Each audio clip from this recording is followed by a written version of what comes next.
بسم الله الرحمن الرحيم.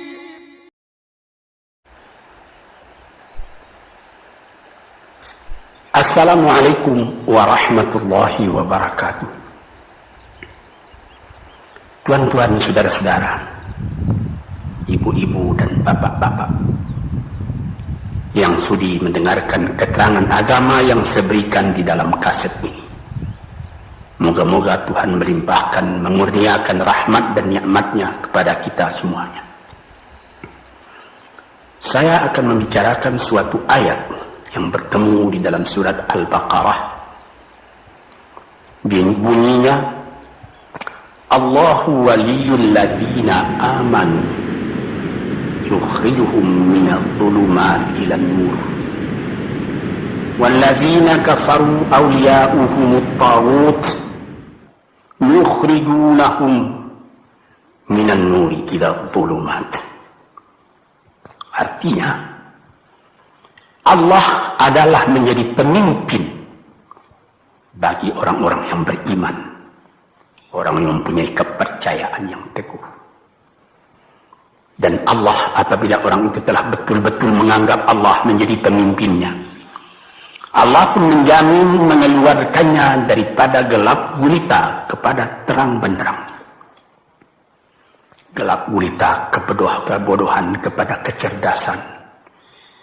Gelap gulita kehidupan tak tentu arah kepada tujuan yang sejati. Sebaliknya, orang yang kafir yang tidak percaya kepada Allah, maka sebaliknya yang terjadi, daripada terang benderang dia akan dipimpin oleh taghut, oleh kekuasaan-kekuasaan yang bukan bersandar kepada Allah. Yang demikianlah yang akan mengeluarkannya daripada terang benderang kembali ke dalam gelap gulita. Oleh sebab itu, rohani manusia itu adalah melalui di antara gelap dan terang kehidupan itu, di antara terang dan gelap kehidupan. Kalau sekiranya jasmani kita, kalau sekiranya badan kita yang lahir ini diberi cahaya oleh matahari yang terbit di waktu pagi, yang terbenam di waktu sore, rohani kita pun diberi juga terang oleh suatu yang lebih terang dari matahari, yaitu petunjuk dan hidayat Tuhan. Di dalam Al-Quran, Tuhan memberikan pujukan, memberikan jiwa besar kepada orang-orang yang beriman itu. Tuhan bersabda, la tahinu wa la tahzanu wa antumul a'launa in kuntum mu'minin. Engkau ini adalah orang yang tinggi kalau engkau tetap memegang kepercayaan kepada Allah Subhanahu wa ta'ala. Di dalam perjuangan hidup di dunia ini, perjuangan antara yang hak dengan yang batil, antara gelap dengan terang, antara keyakinan dan keraguan, manusia berjalan di sekitar itu. Di kiri dan di kanan kita berjumpalah gelap dan terang itu. Maka diberilah pedoman manusia tadi. Apa pedoman?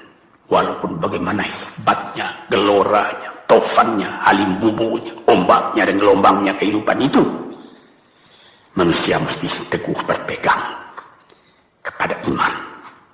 Sebab kehidupan di dunia itu menurut peraturannya ialah tidak ada yang tetap. Yang tetap itu ialah berubah. Berubah itulah ketetapan yang ada dalam dunia. Panas sangat terik, benar, nanti akan hujan. Hujan sangat lebat, benar, nanti akan panas. Di suatu tempat terjadi hujan yang lebat, berhari-hari timbul banjir. Ya, banjir itu tidak tiap hari, nanti dia kering lagi. Di laut pun demikian pula. Ada pasang naik, tergenang ke atas. Besok pagi air itu sudah kering lagi, surut pasang.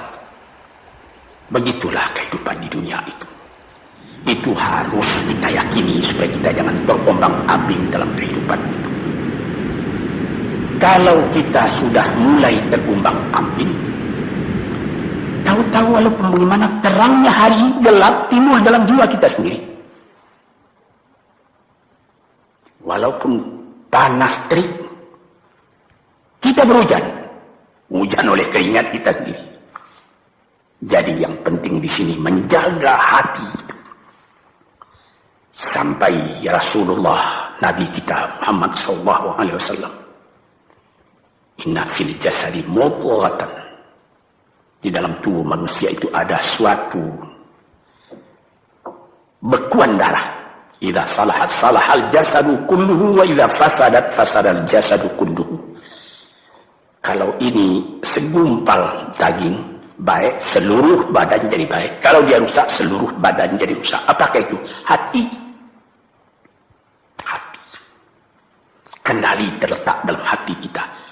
Hati artinya penuh. Bukan saja berarti pada daging, tapi pada hati dari hati, isi dari hati, atau juga akal kita. Sebab itu, maka kalau satu waktu saya pernah mengajarkan doa yang mengandung 8 sifat-sifat lemah menghilangkan kemerdekaan manusia, hari ini saya pun akan mengajarkan doa yang diajarkan juga oleh Nabi, bagaimana menjaga hati tadi. Di situ dalam doa itu ada tersebut 4 perkara. Apa tersebut? Allahumma inni a'udzubika min qalbin la yakhsha'u wa min ilmin la yanfa'u wa min nafsin la tashba'u wa min du'a'in la yusma'u. Jadi 4 perkara. Yang pertama, Allahumma inni a'udzubika min qalbin la yakhsha. Aku sangat berlindung kepada Engkau ya Allah, janganlah sampai terjadi hati saya itu tidak khusyuk lagi. Ini bahaya ini. Mulai bahaya, mengancam kepada manusia kalau hatinya tidak khusyuk lagi. Hati khusyuk yaitu hati itu tentu jelas tujuannya kepada Allah. Allah menjadi pegangannya. Allah menjadi bentengnya. Allah menjadi ingatannya. Allah menjadi tujuannya.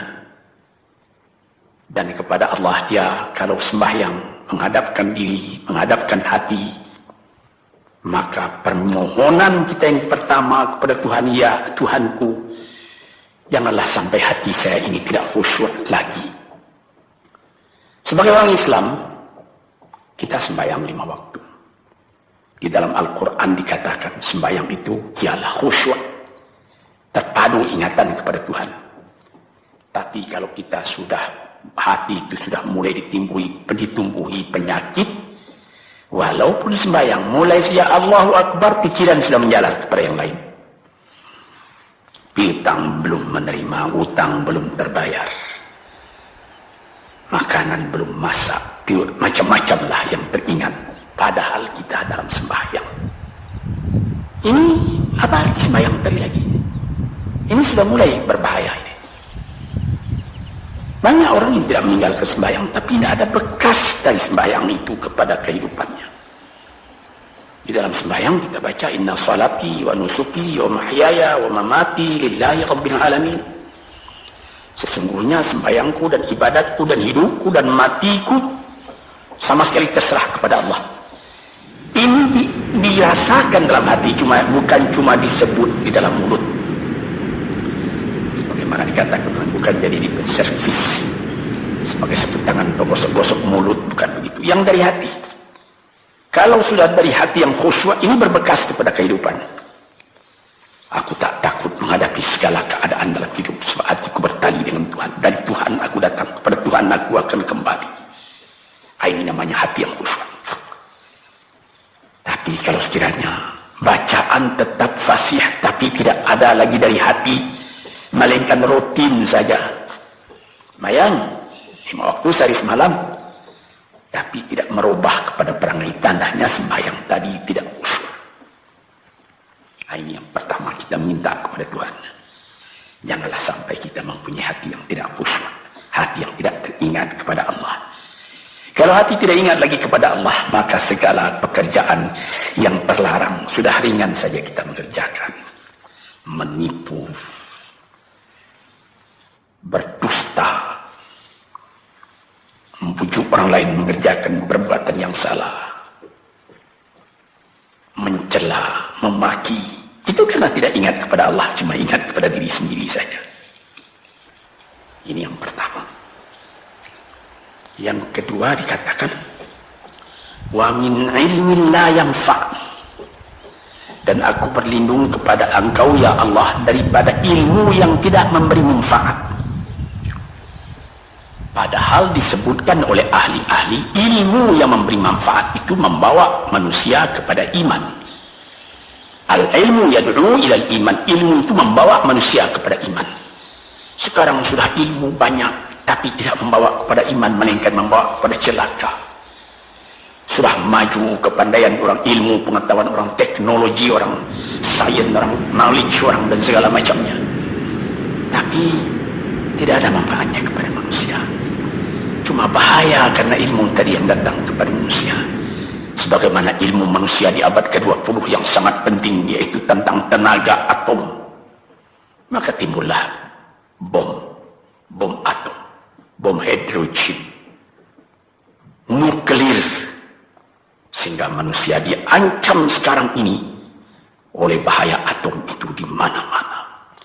Apabila kita lihat di televisi bagaimana mengadakan demonstrasi di Australia, di Jerman Barat, di tempat-tempat yang lain, melihat bagaimana bahaya atom itu kalau terjadi perang dunia yang ketiga.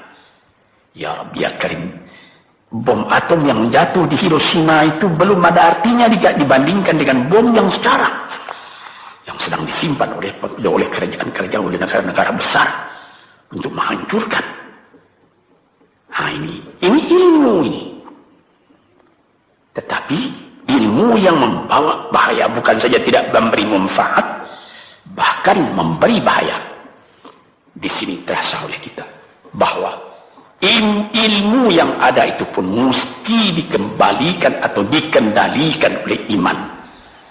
Kalau tidak, maka nyawa manusia ini akan dipandang sebagai sampah saja. Dijatuhkan satu bom hidrogen ke dalam kota Jakarta ini, na'udzubillahi min dzalik, umpamanya dimasukkan ke kota Jakarta ini, satu bom hidrogen saja itu sudah habis penduduk Jakarta yang lebih dari 5 juta ini. La haula wala quwata illa billah.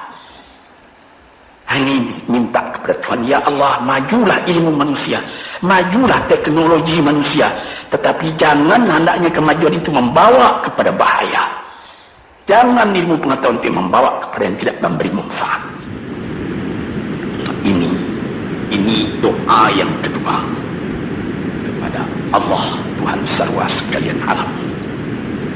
Yang ketiga disebut lagi, wa min nafsin la tashba'u, dan aku berlindung kepada Allah daripada nafsu, daripada diri, daripada ego, daripada tiap-tiap masing-masing diri ini yang tidak merasa kenyang.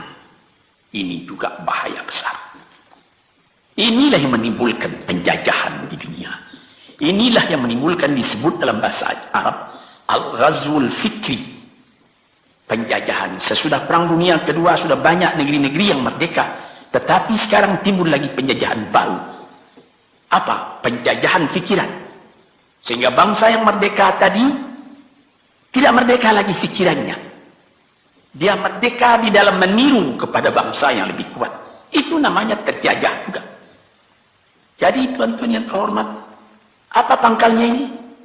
Daripada nafsu serakah manusia. Nafsu serakah manusia sebagaimana tersebut di dalam hadis. Lau kana libni adama wadiyani min dhahabin labtagha salisan. Wa ma yamla'u jawfubni adama illa turab. Kalau manusia itu mendapat suatu lembah yang penuh dengan kekayaan emas, suatu lembah, dia ingin supaya mendapat satu lembah lagi yang penuh juga dengan emas. Dapat 2 lembah, dia minta 3 lembah lagi yang penuh dengan iman. Nafsu manusia tidak pernah kenyang. Padahal akhirnya kalau dia sudah menutup mata, tidak ada yang akan memenuhi perutnya melainkan tanah. Saya teringat akan cerita yang disampaikan oleh Graf Leo Tolstoy, pujangga Rusia yang terkenal, bahwa orang yang tidak mempunyai nafsu yang kenyang itu, pada suatu hari katanya, ada satu orang kaya mempunyai tanah yang luas. Dia mengatakan kepada orang, boleh tuan-tuan mengambil tanah kepunyaan saya ini, berapa tuan suka, berapa tuan mau. Syaratnya cuma begini, sepanjang yang tuan berjalan dari timur ke barat, lantas sebelum matahari terbenam, tuan sampai kembali ke tempat tuan melangkah pertama tadi. Berapa saja tuan suka, boleh ambil tanah ini. Maka datanglah si tamak tadi. Tuan yang punya asli tanah tadi mengatakan, bawalah bakal, jangan lapar di jalan nanti. Baik, dibawanya nasi sebungkus, dia berjalan. Dari pukul 7 pagi. Kalau diambil kekuatan, hendaknya pukul 10 dia sudah makan, melangkah lagi beberapa ratus meter atau sekian, nanti boleh kekuatan buat kembali, sehingga sebelum matahari terbenam dia sudah sampai ke tempat dia menuju bermula. Tetapi ini orang bernafsu betul, dia minta supaya banyak tanah yang dapat didapatnya. Dibawanya nasi sebungkus, tapi dia tidak jalan, di tengah jalan tak berhenti, kan nanti berapa meter itu nanti kalau saya berhenti, tanah yang kurang buat saya. Dia terus berjalan. Dia tidak ingat bahwa kekuatan masa pergi yang lebih cepat dengan kekuatan masa pulang yang lambat itu dia tidak taksir. Dia berjalan saja cepat-cepat. Sudah pukul 1 hari, sudah jauh perjalanan. Lantas nanti kembali. Kelemahan badan, kondisi dan situasi tidak sama lagi. Tidak secepat dia pergi dahulu lagi dia pulang kembali. Maka bukan pukul 7 dia sampai, atau pukul 5 sore tadi dia sampai ke tempat dia berjalan bermula, karena dia jalannya sudah lunglai, kaki sudah penat, badan sudah letih. Kira-kira baru pukul 2 dia tidak dapat berjalan lagi karena sudah lapar. Dia coba makan sedikit pun tidak bisa lagi seenak makan yang tadi. Habis makan pun dia berjalan lagi. Pukul 3 dia terhenti. Jauh lagi baru sampai tempat yang pertama. Menurut syarat yang diberikan oleh mempunyai tanah yang pertama, kalau engkau tidak sampai ke tempatmu yang pertama tadi sorenya, tanah ini tidak engkau dapat lagi semua. Memang tidak sampai dia. Pukul 4 dia sudah berhenti berjalan, tidak kuat lagi. Mata sudah gelap. Akhirnya karena terlalu capek, terlalu penat, mati dia di tengah jalan. Berapa dia dapat tanah tadi lagi? Cuma sepanjang badannya untuk kuburannya, yang lain tinggal semua. Ini satu misal yang dibawakan oleh Graf Leo Tolstoy yang sesuai dengan hadis Nabi tadi. Nafsul la tashba. Diri manusia yang tidak pernah merasa kenyang.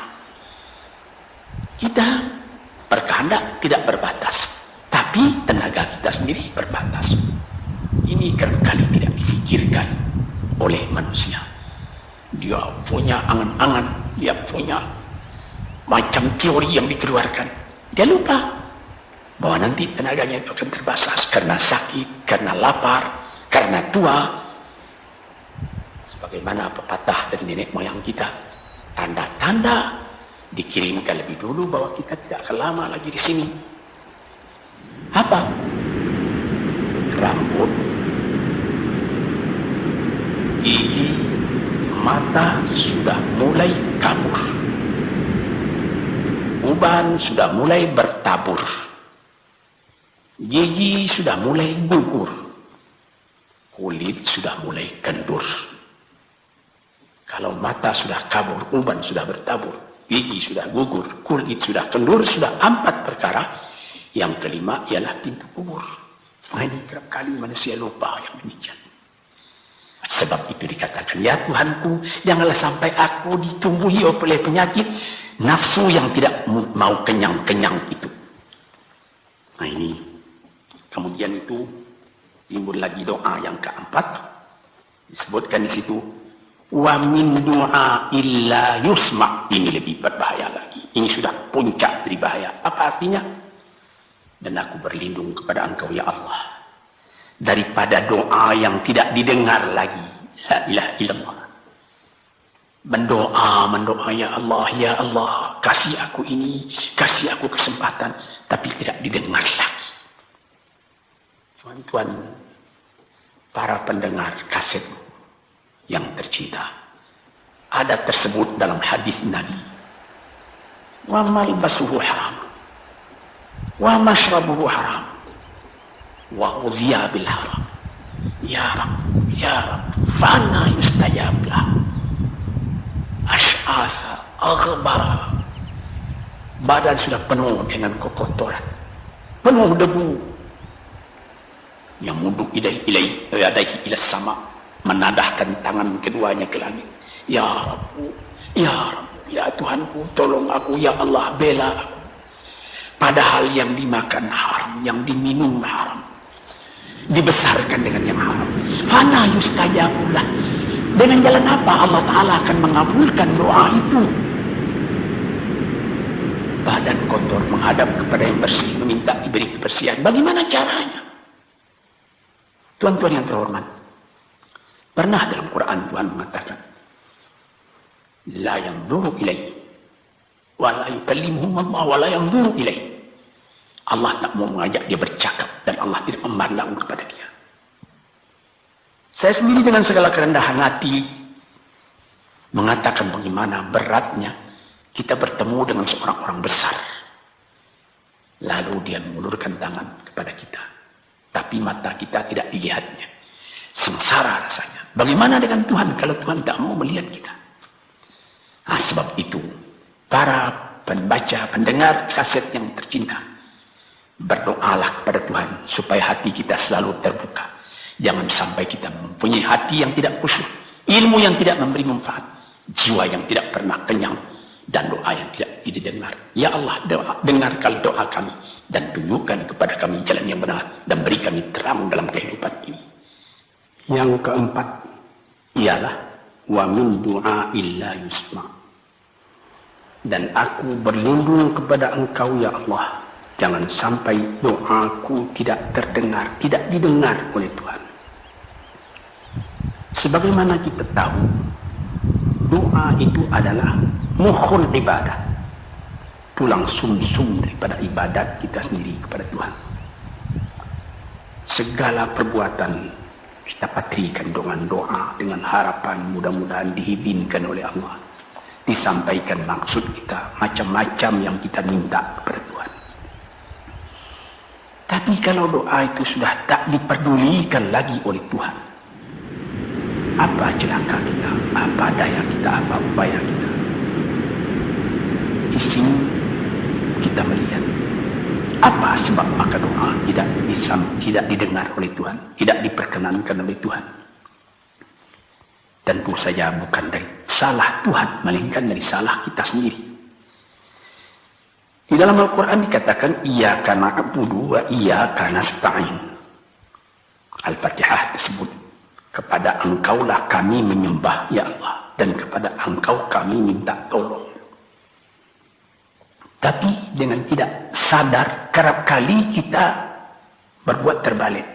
Iyyaka nasta'in wa iyyaka na'budu, kepada Engkau kami minta tolong, lalu kepada Engkau kami menyembah. Minta tolong dulu baru menyembah. Minta tolong banyak-banyak, tapi terima kasih tidak ada. Tentu saja tidak didengar oleh Tuhan.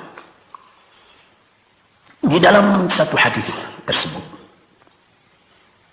Ash'asa aghbara yamuddu yadayhi ila samai ya Rabbu ya Rabb, wa mat'amuhu haram, wa mashrabuhu haram, wa malbasuhu haram, wa ghudhiya bil haram, fa anna yustajabu lah. Badan sudah kotor, sudah berkerunyut, kesusahan, kegelisahan kehidupan terbayang kepada tubuh sendiri. lalu menadahkan tangan ke langit meminta kepada Allah, ya Tuhanku, ya Tuhanku. Bagaimana Tuhan bisa mengabulkan? Dengan pikiran yang kotor engkau menghadap kepada Tuhan. Kalau tidak terkabul, jangan Tuhan yang disalahi, hatimu sendirilah salahi. Apa yang kau perbuat dalam kehidupan ini? Di mana terdesak engkau ingat kepada Tuhan. Di zaman kesenangan engkau lupakan Tuhan. Di dalam mendapat percobaan engkau merengek mengadu kepada Tuhan. Jiwa yang seperti ini janganlah sampai timbul pada diri kita sendiri. Saya sudah mengalami. Apabila saya berhadapan-hadapan dengan orang besar, saya ingin dia menghadapkan matanya kepada saya. Apa kabar saudara? Kabar baik. Dia lihat mata saya lihat mata dia. Tapi kalau ketika dia bersalam dengan saya, dia melihat kepada orang lain, bukan main sakit hati saya. Apa salah saya maka dia begitu? Mengapa tidak saya yang dipandang? Sedangkan dengan sesama manusia lagi begitu perasaan kita. Bagaimana dengan Tuhan? La yanzuru ilaihim wa la yukallimuhum. Allah tidak memandang sebelah mata kepada Allah, kepada kita. Allah tak mau cakap, tidak mau bercakap dengan kita sepatah pun. Langit mana tempat kita bernaung, bumi mana tempat kita berpijak kalau sudah demikian keadaannya. Nah, ini yang dijaga Tuhan-Tuhan yang terhormat dalam doa keempatnya itu. Hati janganlah sampai tidak khusyuk, ilmu janganlah sampai tidak memberi manfaat, nafsu janganlah sampai tidak kenyang, dan doa janganlah sampai tidak didengar. Saudara-saudara, moga-moga Allah memberikan kepada kita hati yang terang. Sebagaimana ayat yang mula-mula saya sebut tadi, Allahu waliyul ladzina amanu yukhrijuhum minadh dhulumati ilan nur. Allah lah jadi pemimpin bagi orang yang beriman, sehingga dari gelap gulita dibawa dia oleh Tuhan kepada terang benderang. Walladzina kafaru, tetapi orang-orang yang sudah tidak ada kepercayaannya kepada Tuhan, auliya'uhumut taghut, yang menjadi pemimpinnya bukan Tuhan tapi setan. Dia akan membawa orang itu daripada terang benderang ke dalam gelap gulita. Kita jadi meraba-raba dalam gelap kehidupan. Dalam meraba-raba itu masih ragu entah kemana akan pergi. Maut pun datang, gelap selalu. Di dunia gelap, di akhirat pun gelap. Na'udzubillah min dzalik. Hadirin yang terhormat, para peminat kaset ini, moga-moga semuanya ini menjadi kenang-kenangan kepada Tuhan di dalam perjalanan yang jauh, di dalam keistirahatan hidup, sehingga mendapat ketetapan hati dan tumak ninah. Assalamualaikum warahmatullahi wabarakatuh.